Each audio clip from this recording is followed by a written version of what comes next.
فصارت علاقة حب بيناتي، أنا لا شايفته ولا شايفني. ظلت علاقتنا 8 أشهر، التقينا ورا 8 أشهر. وراها ظلت علاقتنا 2 سنين.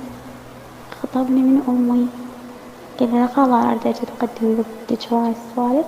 فقالت له أمي أنت ما عندك، حالتك ضعيفة، وأنا بنت مدللتها دلال، يعني إذا أنطيها إليك ما تجيبيها اللي تريده، توسل بيها. قالت نجوم السما أقرب لك. راحت أيام، ردت أيام، اجا ولد من أهل بغداد خطبني، وافقت بيه غصبا علي، لازم أرضى. قلت لازم تقبلين حياتي شوي هذا الشخص. من قبلت بيه، بيوم العرس اكتشفت انه هو بحالة نفسية وصرع، واخوانه اثنين منغوليين.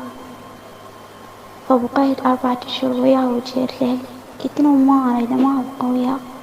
تنازلت عن حقوقي كلها وانطيتهم وياه، واتطلقت من عنده. بقيت سنة ويا أهلي أنا مطلقة. سويت حساب فيس، فدخلت المجموعة ويا أختي داخل المجموعة مال تفاعل الحسابات، ما أعرف إيش. المهم فدخل لي شخص قال لي راح أضيفك، قلت له أوكي. فمن ضافني حضرته أني.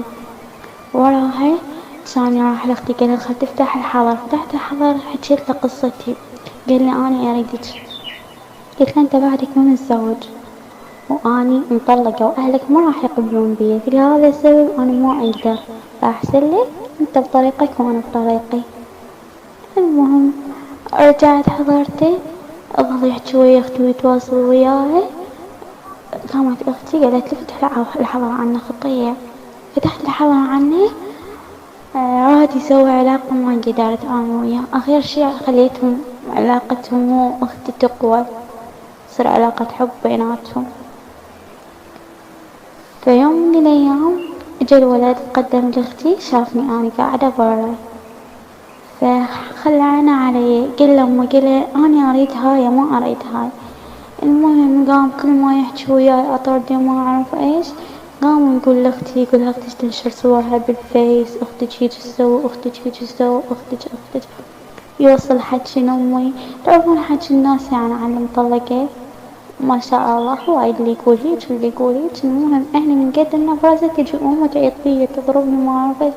سنة كاملة أهلي أم وأختي مشوفاتني الويل، بحيث شنو لا أكل ينطوني، لا طلع يطلعوني، من يطلعون يقفلون علي البيت والغرف والأضوية، يطفوها الكهرباء، ما يخلون شي. وإذا راحوا زيارة طلعاتهم من 4 العصر ل11 بالليل، هم قافلين البيت علي والغرفة، ماكو لا كهرباء ولا أكل ولا كل شي. بحيث مرضت. آخر شي طردتني أمي من البيت بسبب خطيب أختي. قالت لي تاخذين غراضك وتطلعي. رحت ببيت أختي قاعدة الأخ متزوجة. بقيت يمها أسبوع، تخربطت، قامت إذني تنزف دم. آخر شي شفت أختي يعني هم حالتها شوية ضعيفة، رحت لأختي الثانية أرملة. بقيت يمها الشهر، صار عندي تيوف وحمى فيروسية بالعظام. بقيت يم أختي، دخلوني المستشفى. آخر شي اجا ولد خطبني، هم من أهل بغداد. خطبني، قلت له ما هي موافقة، أني لو عمره 60 سنة موافقة. الولد خريج سجون، لا شغل لا عمل، عمره 36 سنة. وافقت بيه. فبيوم الزفة كان يقول له أنا ما أريدك، أنا خاطر أمي تزوجتك. وبقيت أبكي، يقول أنا أكو وحدة بحياتي. بقيت أبكي بليلة العرس، قلت له أنا كل الضيم اللي شفته بحياتي تجي أنت تشوفني ضيم ثاني. وكل ما أحكي وياه يبقى يحكي علي، عيرني بأهلي، أهلك هيج، أهلك ما يحبوك، أهلك هيج سووا بيك. آخر شي يعني هو قام ينام برا بالصالة وأنا أنام بالغرفة. بسبب هذا الشي حتى هو كرهته. وقتها ردت أنتحر، ما قدرت، طلعت حامل. وآخر شي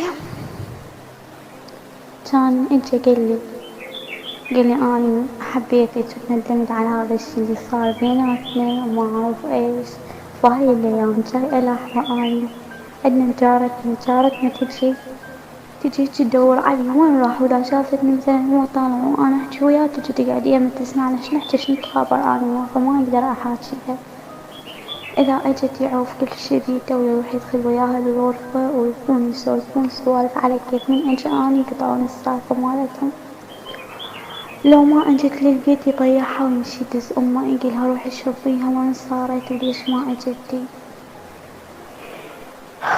تروح أمه وترجع يخنسون من باب البيت ويحجون من أجي أني هم يقطعون السالفة. أحاكينا يقولنا أنا ما عندي شي وياها، أقوله لا تقعد يمها، يقولي انت ليش تشكين بيها، ما عندي شي وياها المرة، ومو كل تقعدين تعرفين هي تحكي على ولدها. قلتله إذا ولدها حاجة وتجي قدامي هي تحكي على ولدها. يعني هسه أنا حايرة ايش أسوي، ايش أسوي ما أدري والله من ليت من حياتي. وعمري هذا ابني عمره 4 أشهر هو بعد على هاي السوالف، ودا أحاكي على شي وبقى يصيح علي ويعيط وما أعرف ايش.